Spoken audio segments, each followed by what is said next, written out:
Jack London, Brown Wolf, Part 3. But at last, after a futile year of flight, he accepted the inevitable and elected to remain at the cottage where first he had killed the rabbit and slept by the spring. Even after that, a long time elapsed before the man and woman succeeded in petting him. It was a great victory, for they alone were allowed to put hands on him. He was fastidiously exclusive, and no guest at the cottage ever succeeded in making up to him. A low growl greeted such approach. If anyone had the hardihood to come nearer, the lips lifted, the naked fangs appeared, and the growl became a snarl so terrible and malignant that it awed the stoutest of them, as it likewise awed the farmers' dogs that knew ordinary dog snarling but had never seen wolf snarling before. He was without antecedents.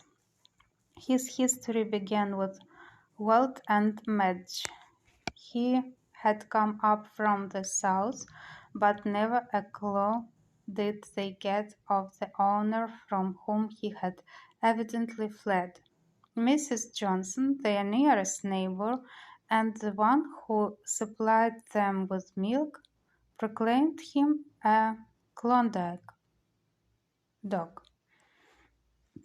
Her brother was burrowing for frozen pay streaks in that far country, and so she constituted herself an authority on the subject. But they did not dispute her. There were the tips of wolf's ears, obviously so severely frozen at some time that they would never quite heal again.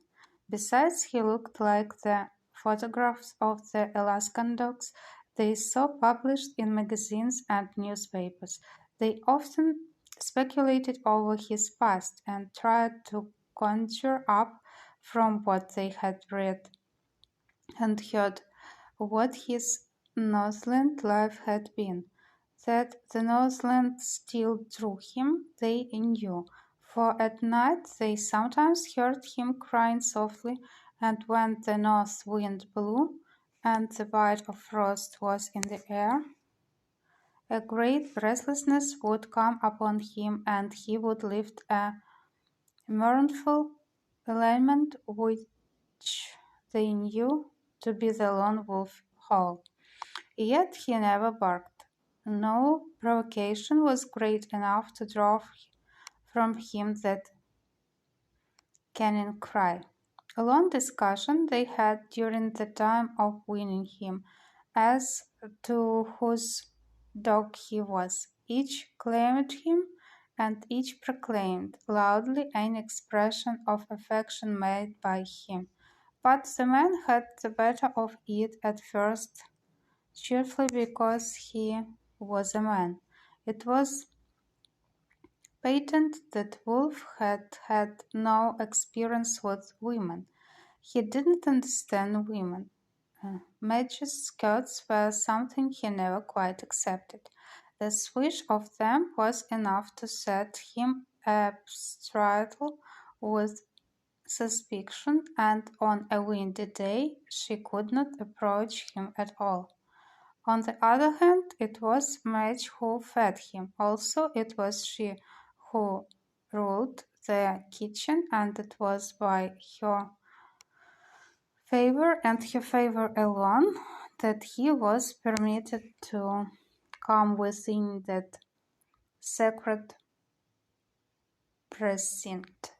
It was because of these things that she bade fair to overcome the handicap of her garments.